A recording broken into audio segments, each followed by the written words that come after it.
Ladies and gentlemen,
Today's event has been delayed.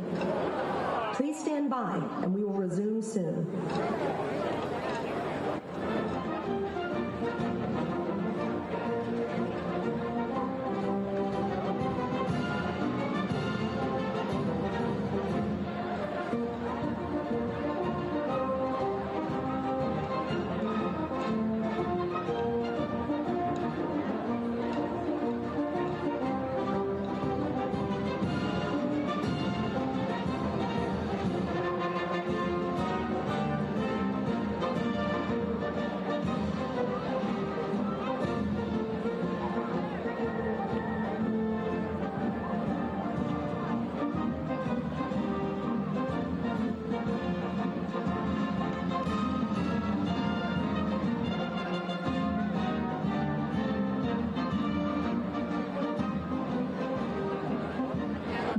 Updates on safety, weather, traffic, and transit.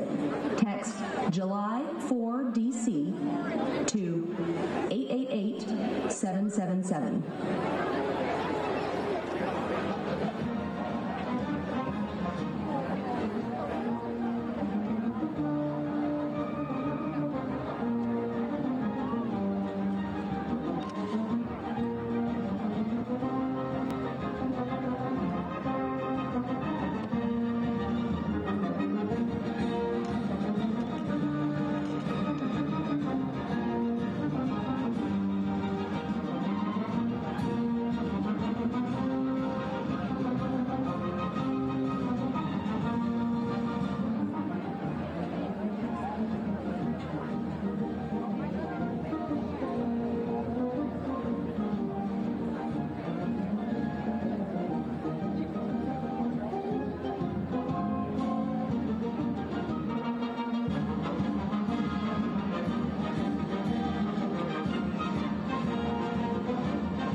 Ladies and gentlemen, the Vice President of the United States, Mike Pence, and the Second Lady of the United States, Karen Pence.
And there you go. President Trump is now on his way to the Lincoln Memorial. You can see that just leaving the White House now. You are watching News Now, part of Fox10Phoenix.com. Thanks to the more than 50,000 of you watching worldwide for the Salute to America event. You heard that, the crowd going nuts when they saw that the motorcade was on its way to the Lincoln Memorial. Thanks so much for watching News Now. Hit that subscribe button.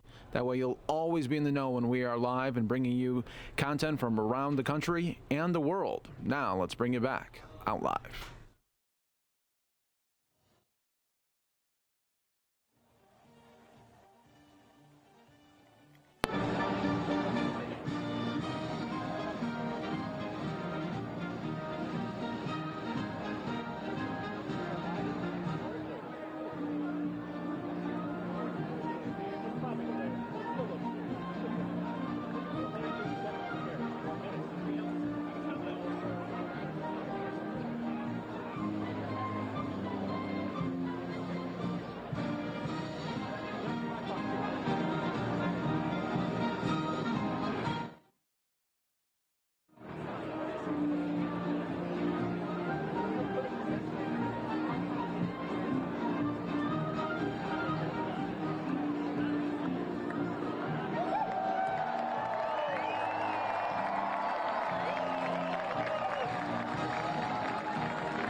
Ladies and gentlemen, please rise and remain standing for the presentation of the colors by the United States Armed Forces Color Guard and the national anthem as performed by the United States Army Band, Pershing's Own, and the United States Army Chorus under the direction of Colonel Andrew Esch.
Had missiles actually in the parade, and so if you go back some in history, it's not that big of a deal. And it's not just the military that we want to celebrate on this day, but the military is a big part of why we do have our freedom secured, and it's important that we not forget.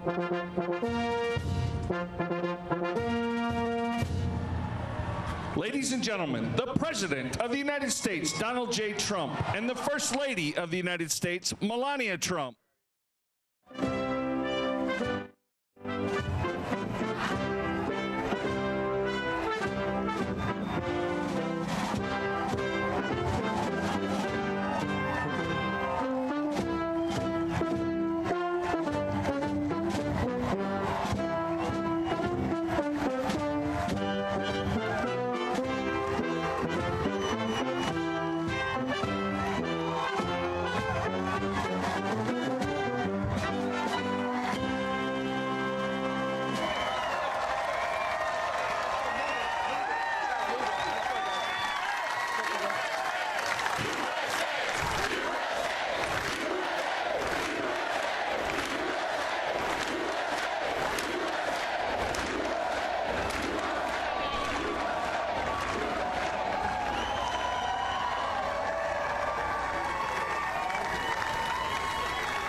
The First Lady and I wish each and every one of you a happy Independence Day on this truly historic 4th of July.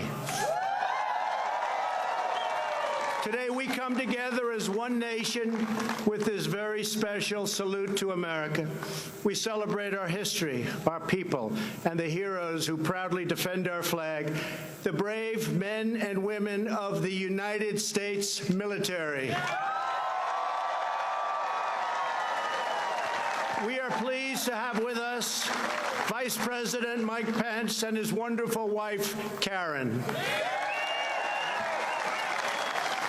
We're also joined by many hardworking members of Congress, Acting Secretary of Defense Mark Esper, and many other members of my cabinet, and also the Chairman of the Joint Chiefs of Staff, General Joe Dunford. Thank you. Thank you.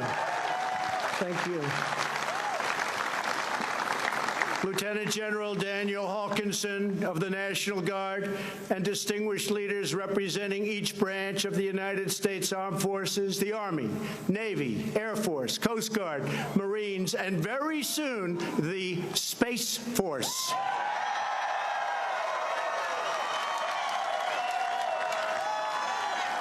As we gather this evening, in the joy of freedom, we remember that all share a truly extraordinary heritage. Together, we are part of one of the greatest stories ever told, the story of America. It is the epic tale of a great nation whose people have risked everything for what they know is right and what they know is true. It is the chronicle of brave citizens who never give up on the dream of a better and brighter future. And it is the saga of 13 separate colonies that united to form the most just and virtuous republic ever conceived. On this day, 243 years ago, our founding fathers pledged their lives, their fortunes, and their sacred honor to declare independence and defend our God-given rights.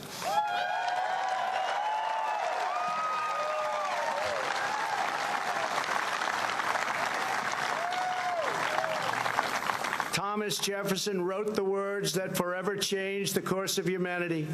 We hold these truths to be self-evident, that all men are created equal, that they are endowed by their Creator with certain unalienable rights, that among these are life, liberty, and the pursuit of happiness.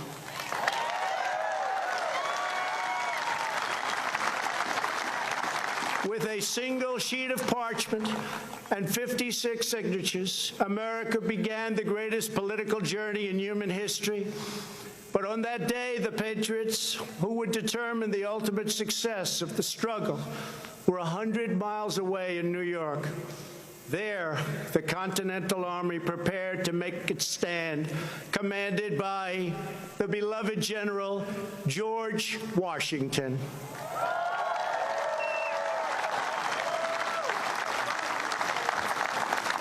As the delegates debated the Declaration in Philadelphia, Washington's army watched from Manhattan as a massive British invading fleet loomed dangerously across New York Harbor. The British had come to crush the revolution in its infancy. Washington's message to his troops laid bare the stakes. He wrote, "The fate of unborn millions will now depend under God on the courage and conduct of this army. We have therefore to resolve to conquer or die."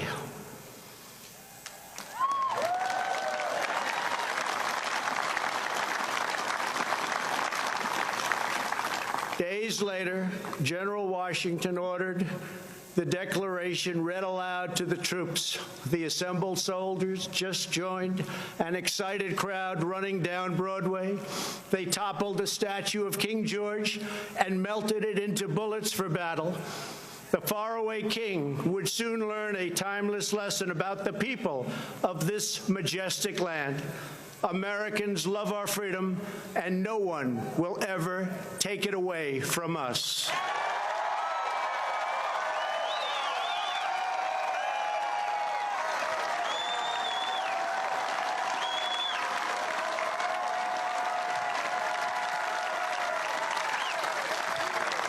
That same American spirit that emboldened our founders has kept us strong throughout our history. To this day, that spirit runs through the veins of every American patriot. It lives on in each and every one of you here today.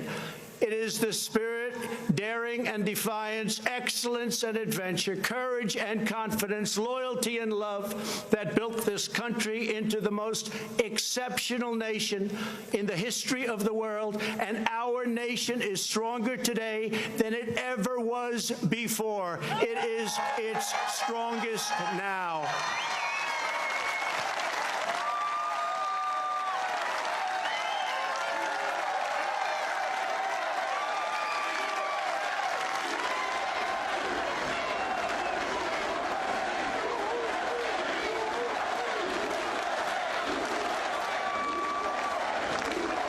That same righteous American spirit forged our glorious Constitution. That rugged American character led the legendary explorers Lewis and Clark on their perilous expedition across an untamed continent. It drove others to journey west and stake out their claim on the wild frontier. Devotion to our founding ideals led American patriots to abolish the evil of slavery, secure civil rights, and expand the blessings of liberty to all Americans.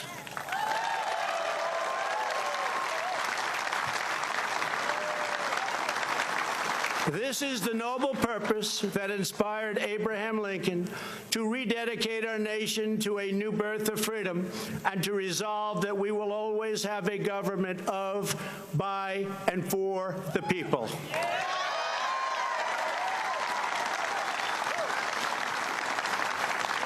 Our quest for greatness unleashed a culture of discovery that led Thomas Edison to imagine his light bulb, Alexander Graham Bell to create the telephone, the Wright brothers to look to the sky and see the next great frontier. For Americans, nothing is impossible.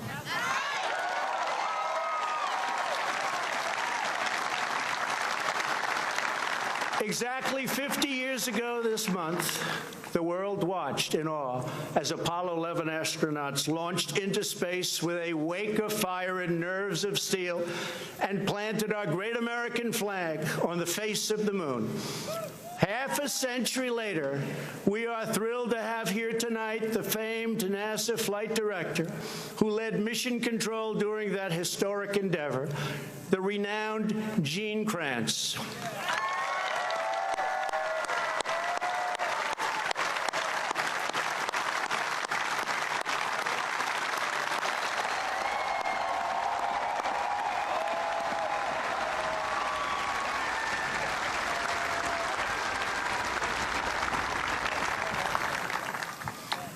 Gene, I want you to know that we're going to be back on the moon very soon, and someday soon we will plant the American flag on Mars. It's happening, Gene. It's happening.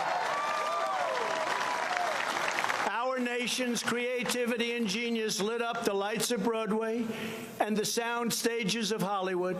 It filled the concert halls and airwaves around the world with the sound of jazz, opera, country, rock and roll, and rhythm and blues. It gave birth to the musical, the motion picture, the Western, the World Series, the Super Bowl, the skyscraper, the suspension bridge, the assembly line, and the mighty American automobile.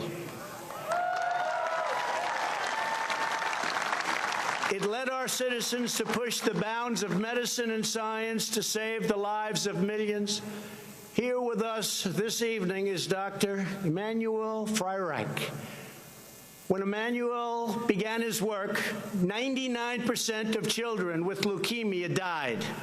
Thanks largely to Dr. Freireich's breakthrough treatments, currently 90% of those with the most common childhood leukemias survive.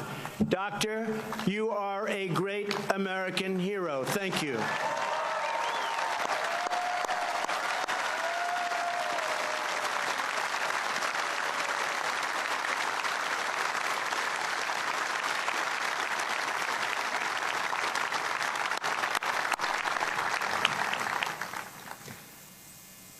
Americans always take care of each other. That love and unity held together the first Pilgrims. It forged communities on the Great Plains.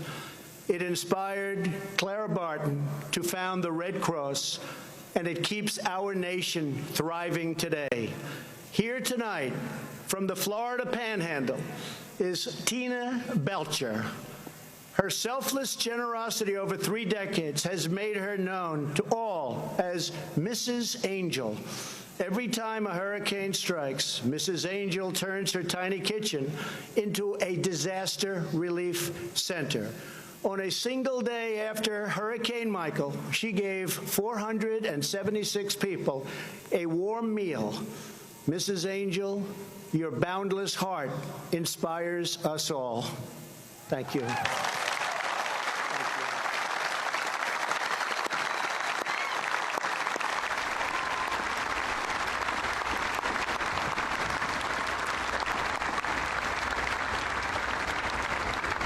Thank you very much.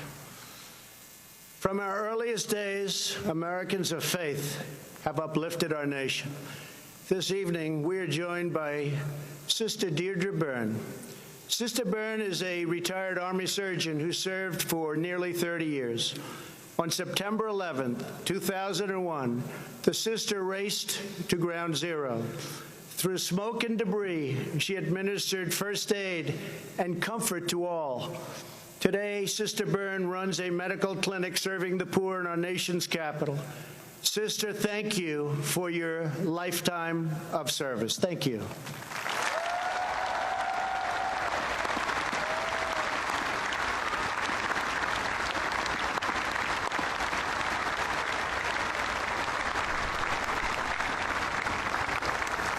Our nation has always honored the heroes who serve our communities. The firefighters, first responders, police, sheriffs, ICE, Border Patrol, and all of the brave men and women of law enforcement. On this July 4th, we pay special tribute to the military service members who laid down their lives for our nation. We are deeply moved to be in the presence this evening of Gold Star families whose loved ones made the supreme sacrifice. Thank you. Thank you.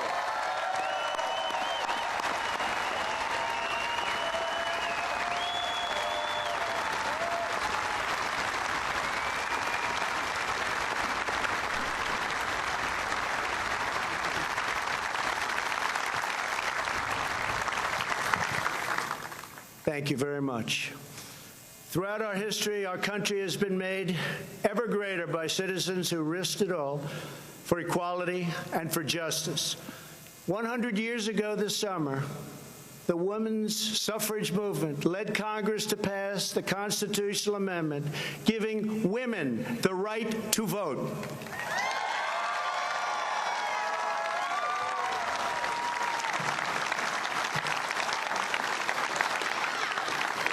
In 1960, a thirst for justice led African-American students to sit down at the Woolworth lunch counter in Greensboro, North Carolina. It was one of the very first civil rights sit-ins, and it started a movement all across our nation. Clarence Henderson was 18 years old when he took his place in history. Almost 6 decades later, he is here tonight in a seat of honor. Clarence, thank you for making this country a much better place for all Americans.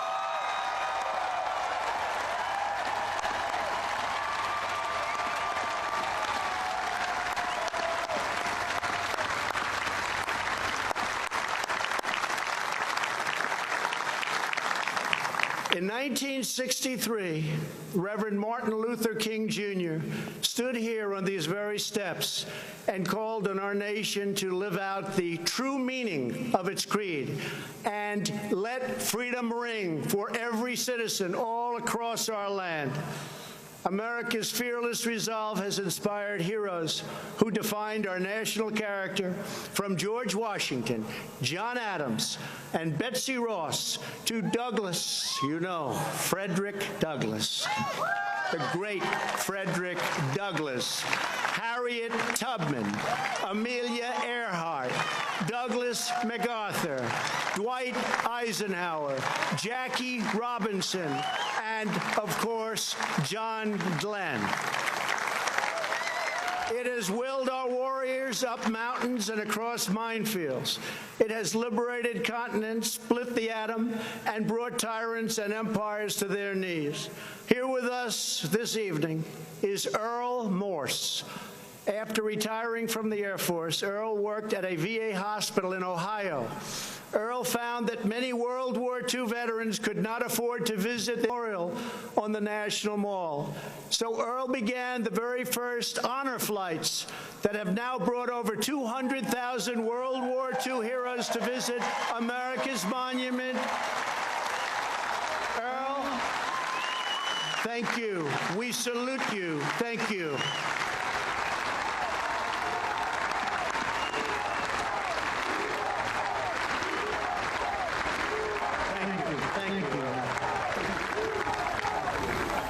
Thank you. Our warriors from a hallowed roll call of American patriots running all the way back to the first souls who fought and won American independence. Today, just as it did 243 years ago, the future of American freedom rests on the shoulders of men and women willing to defend it. We are proudly joined tonight by heroes from each branch of the U.S. Armed Forces, including 3 recipients of the Congressional Medal of Honor. Thank you.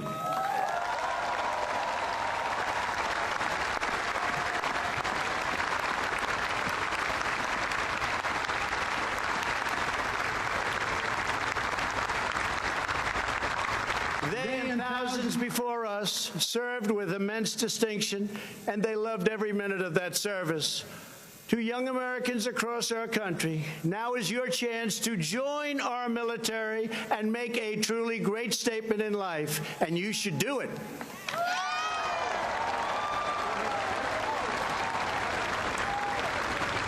We will now begin our celebration of the United States Armed Forces, honoring each branch's unique culture, rich history, service song, and distinct legacy. I invite Acting Secretary, please, Mark Esper, Secretary of Defense, and Chairman Dunford, head of the Joint Chiefs of Staff, please join me.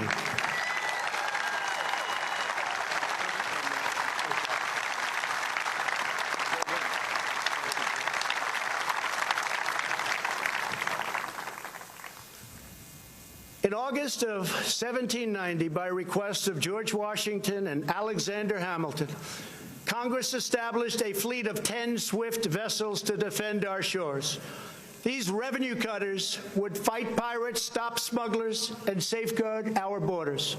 They are the ancestors of our faithful Coast Guard.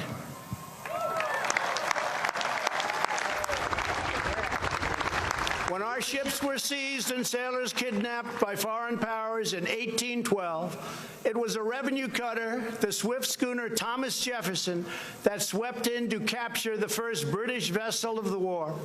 In 1897, when 265 whalers were trapped in ice and the ice fields of Alaska were closing up, courageous officers trekked 1,500 miles through the frozen frontier to rescue those starving men from certain death. In 1942, the Coast Guard manned landing craft for invasions in the Pacific. When the enemy attacked U.S. Marines from the shores of Guadalcanal, Coast Guard Signalman First Class Douglas Munro used his own boat to shield his comrades from pounding gunfire. Munro gave his life. Hundreds of Marines were saved.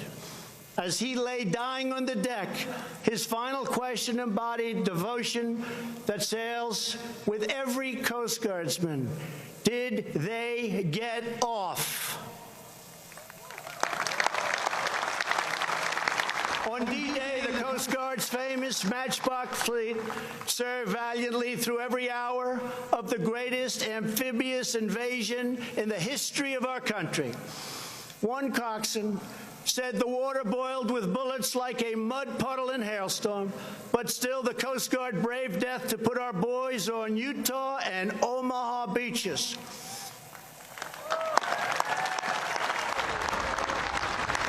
Every Coast Guardsman is trusted to put service before all.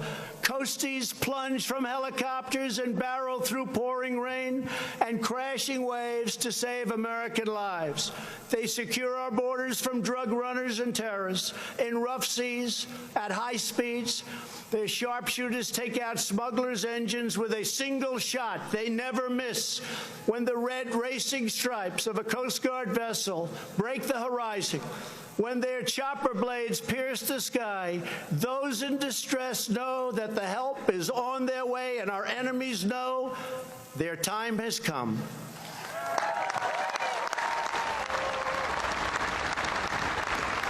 These guardians of our waters stand semper paratus.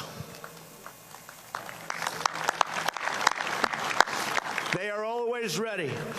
They are the United States Coast Guard. Representing the Coast Guard today, you will soon see an HH-60 Jayhawk helicopter based at Coast Guard Air Station Clearwater, along with an HH-65 Dolphin from Air Station Atlantic City and an HC-144 Ocean Sentry from Air Station Miami.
Thank you. Thank you to the Coast Guard. On a cold December morning in 1903, a miracle occurred over the dunes of Kitty Hawk, North Carolina, when two bicycle makers from Ohio defied gravity with a 12-horsepower engine, wings made of cotton, and just a few dollars in their pockets. Just 6 years later, America was training its first pilots to take these magnificent machines up and over the field of battle.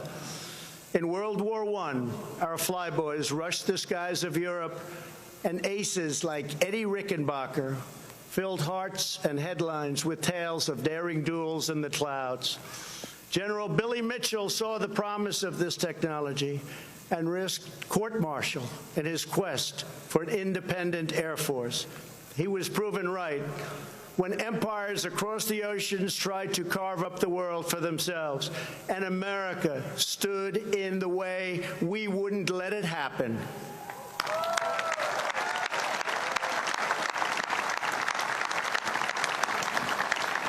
After Pearl Harbor, Lieutenant Colonel James Doolittle and his raiders flew B-25 bombers off a carrier deck in the deep Pacific in a daring feat of American resolve.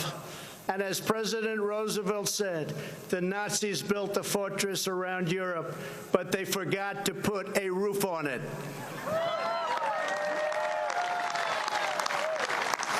So we crushed them all from the air. 177 Liberator bombers flew dangerously low through broad daylight without fighter protection to cripple the Nazi war machine at Ploiesti. More than 300 airmen gave their lives to destroy the enemy oil refineries, and 5 pilots were awarded the Congressional Medal of Honor for their actions in that single raid. It was Airman Chuck Yeager who first broke the sound barrier. It was airmen like Gus Grissom and Buzz Aldrin who traded their Sabre jets for rockets to the stars. And it is our incredible airmen today who wield the most powerful weapon systems on the planet Earth. For over 65 years, no enemy air force has managed to kill a single American soldier because the skies belong to the United States of America.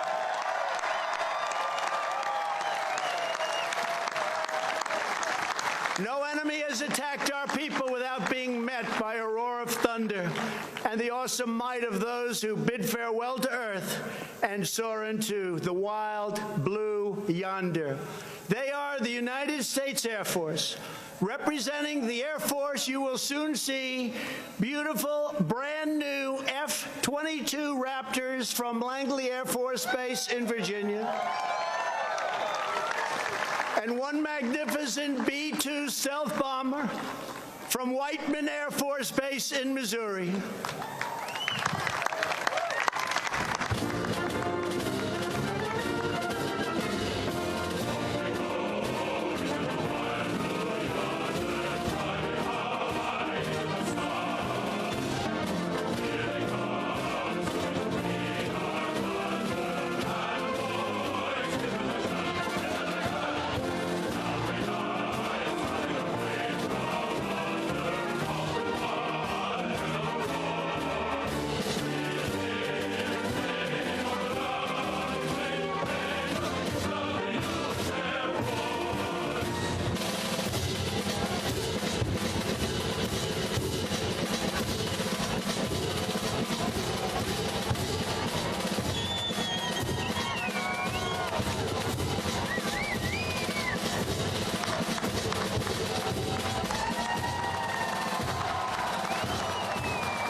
What a great country.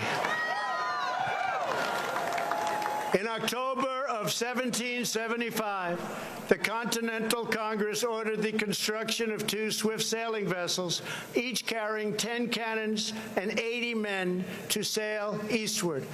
Our young fleet tested their sea legs against the most powerful navy the world has ever seen. John Paul Jones, America's first great naval hero, said, "I wish to have no connection with any ship that does not sail fast, for I intend to go in harm's way." He got his wish many times when his ship was shot into pieces off the coast of England by a British vessel and her 4 dozen guns. When demanded to surrender, Jones very famously declared, "I have not yet begun to fight."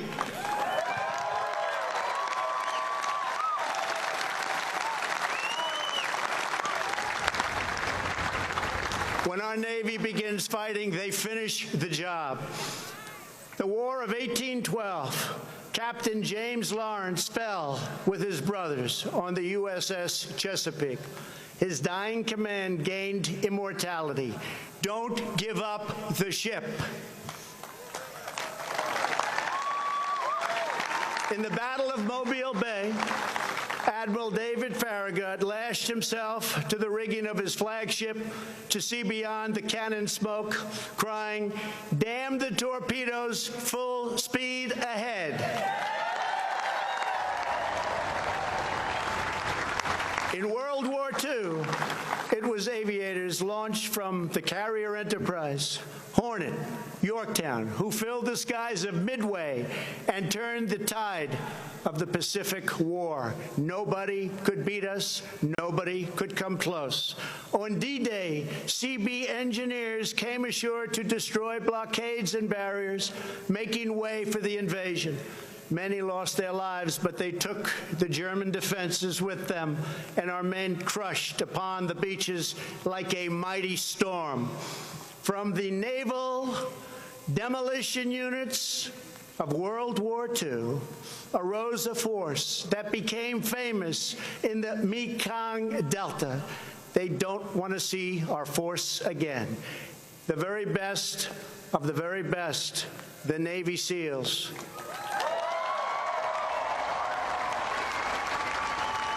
It was the SEALs who delivered vengeance on the terrorists who planned the September 11th attack on our homeland. It was the SEALs who stand ready to bring righteous retribution in mountain, jungle, desert to those who do us harm. America's sailors are not born. They are forged by the sea. Their traditions are rich with the salt and blood of 3 centuries. When Old Glory crests the waves of foreign shores, every friend and every foe knows that justice sails those waters. It sails with the United States Navy.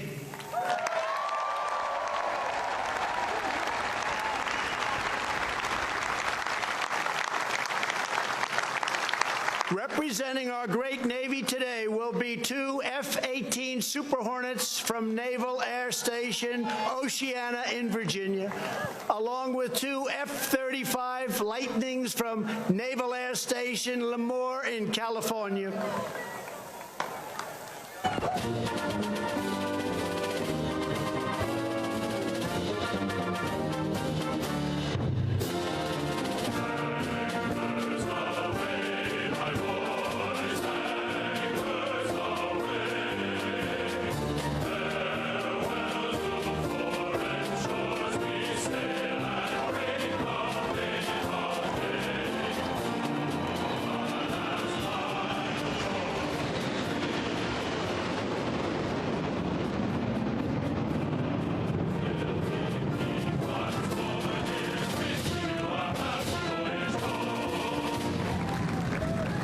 So great.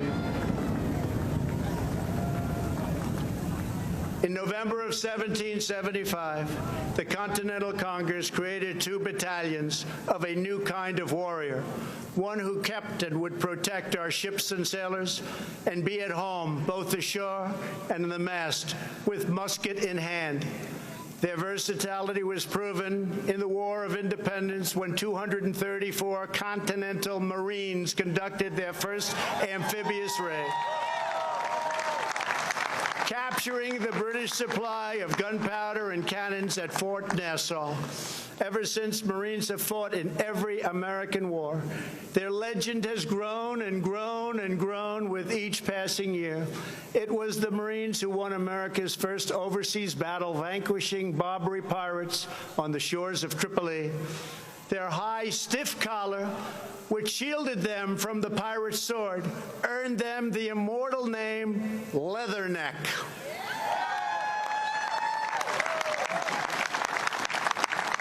It was the Marines who, after 2 long days of battle, marched through the halls of Montezuma. It was the Marines who took heavy casualties to kick the Kaiser's troops out of Belleau Wood in World War I, earning the title Devil Dogs. And it was the Marines who raised the flag on the black sands of Iwo Jima.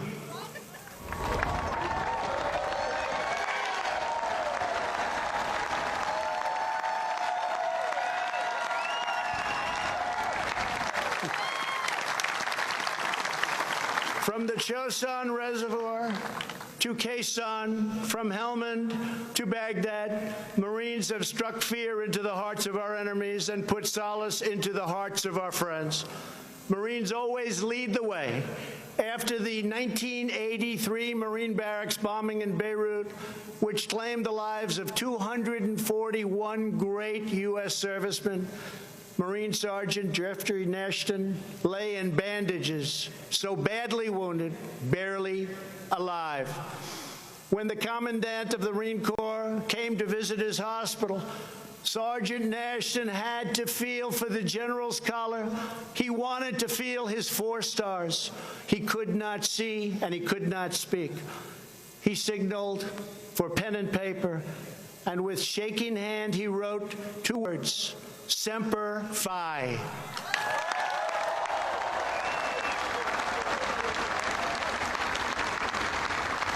That motto, Semper Fidelis, always faithful, burns in the soul of every Marine, a sacred promise the Corps has kept since the birth of our country.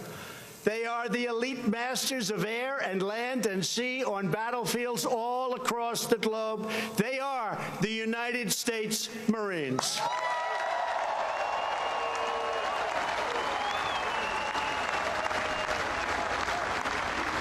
Representing the Marine Corps today will be a brand new VH-92, soon to serve as Marine One,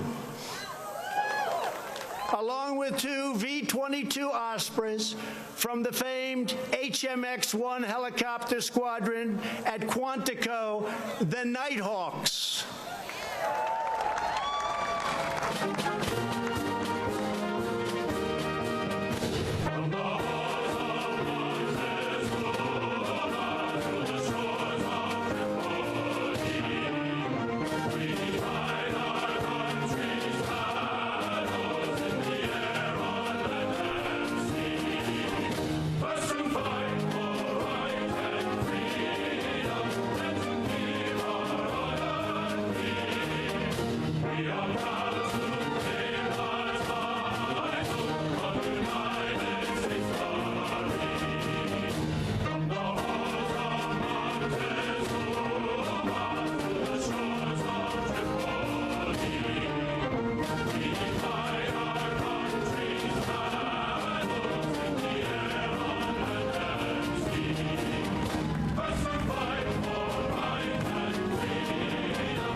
In June of 1775, the Continental Congress created a unified army out of the revolutionary forces encamped around Boston and New York, and named after the great George Washington, Commander-in-Chief. The Continental Army suffered a bitter winter of Valley Forge, found glory across the waters of the Delaware, and seized victory from Cornwallis of Yorktown. Our Army manned the airport. It ran the ramparts. It took over the airports. It did everything it had to do. And at Fort McHenry, under the rocket's red glare, it had nothing but victory. And when dawn came, their star-spangled banner waved defiant. At Shiloh, Antietam, and Gettysburg, our soldiers gave the last full measure of devotion for the true unity of our nation and the freedom of all Americans. In the trenches of World War I, an Army sergeant named Alvin York faced an inferno of enemy fire and refused to retreat. He said, "I won't leave, I won't stop." He shot his rifle 18 times, killing 18 of the enemy. When they fixed bayonets and charged, he killed 7 more. The entire German machine gun battalion surrendered because of one man, Alvin York. A generation later, the Army returned to Europe and embarked upon a great crusade. With knives and rifles in hand, the Rangers scaled the cliffs of Normandy. The 101st Airborne leapt into the danger from above, illuminated only by enemy flares, explosions, and burning aircraft. They threw back the Nazi Empire with lightning of their own from the turrets of Sherman tanks and the barrels of the M1 rifle. In the darkness of the Battle of the Bulge, with Nazis on every side, one soldier is reported to have said, "They've got us surrounded again, the poor bastards."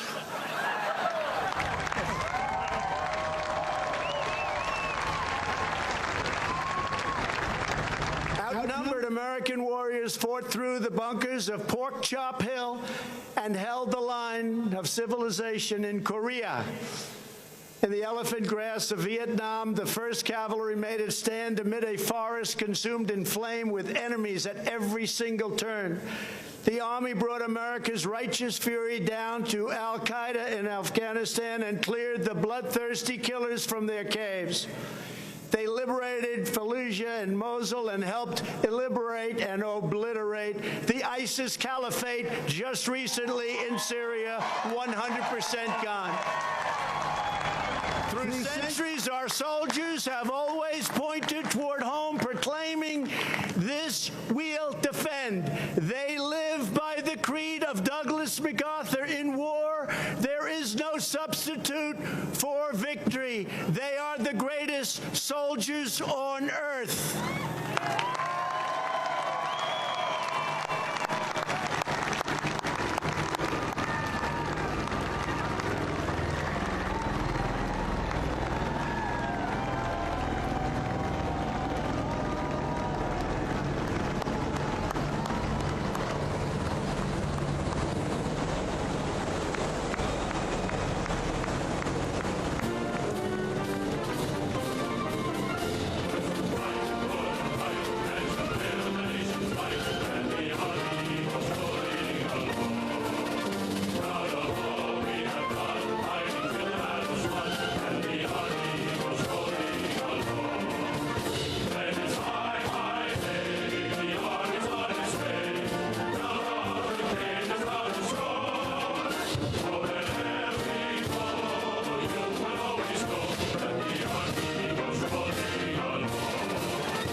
Nearly 250 years ago, a volunteer army of farmers and shopkeepers, blacksmiths, merchants, and militiamen risked life and limb to secure American liberty and self-government.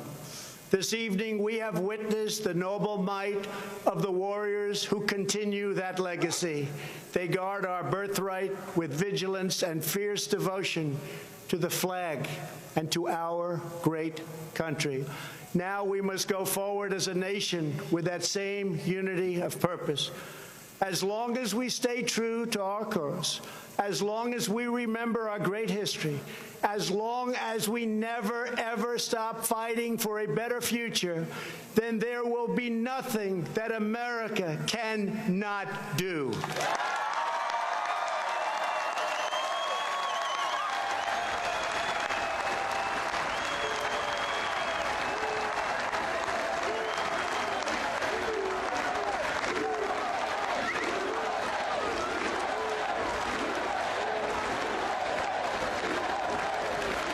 Thank you.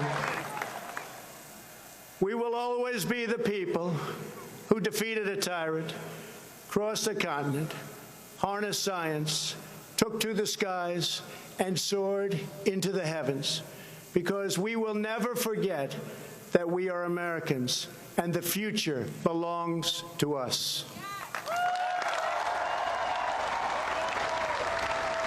The future belongs to the brave, the strong, the proud, and the free. We are one people chasing one dream and one magnificent destiny. We all share the same heroes, the same home, the same heart, and we are all made by the same Almighty God.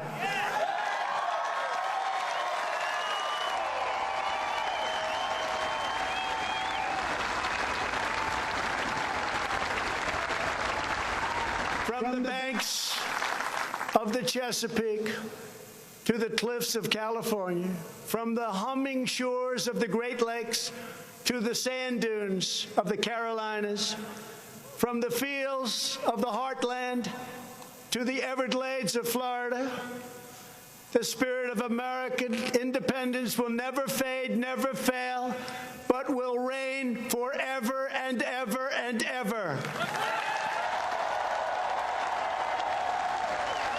So once more, to every citizen throughout our land, have a glorious Independence Day. Have a great 4th of July.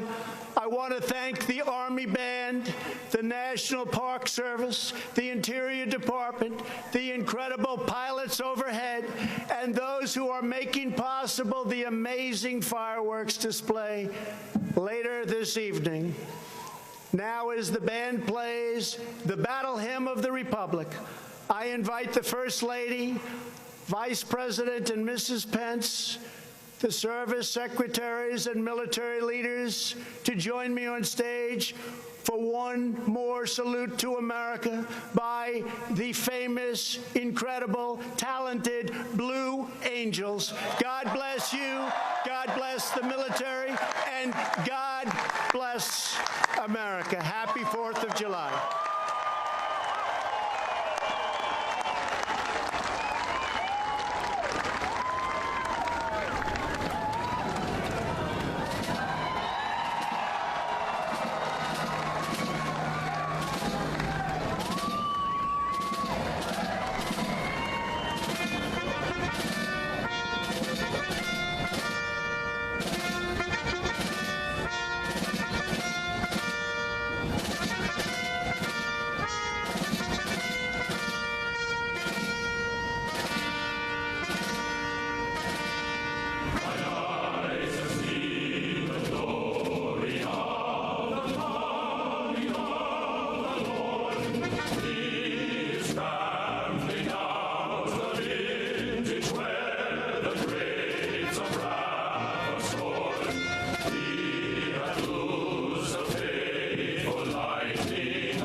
start again, just my children and my wife.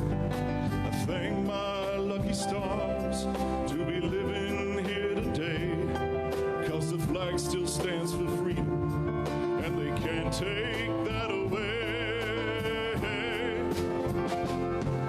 And I'm proud to be an American, where at least I know I'm free.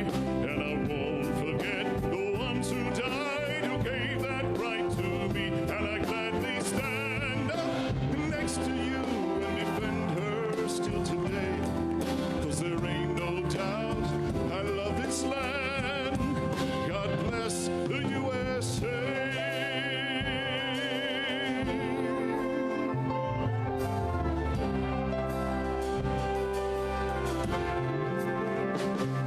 From the lakes of Minnesota to the hills of Tennessee, across the plains of Texas, from sea to shining sea, from Detroit down to Houston and New York to LA.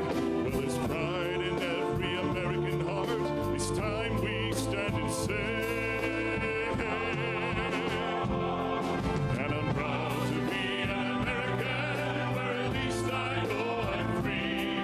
And I won't forget the ones who died, who gave that right to me. And I gladly stand up next to you and defend her still today. 'Cause there ain't no doubt I love this land. God bless the USA.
Navy Blue Angels wowing the crowd on the National Mall. We've been listening to President Trump's address at his Salute to America 4th of July celebration at the Lincoln Memorial. The president went through some of the country's early history and also some more recent times.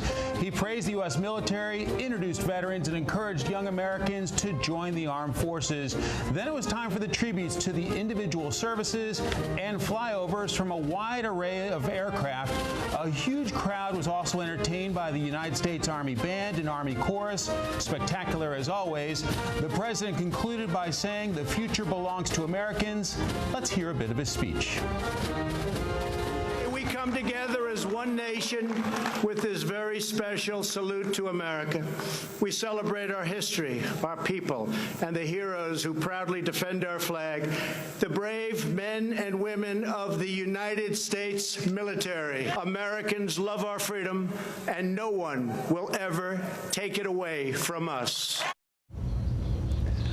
Let's get the latest now from the White House. Our Rich Edson is there tonight. Good evening, Rich. It struck me that we heard a bit of a State of the Union feel to the address where the president highlighted many Americans doing extraordinary things to make the country and the world a better place. Your thoughts? Now, with quite a punctuation, Mike, at the end there, the entire capital region heard the Blue Angels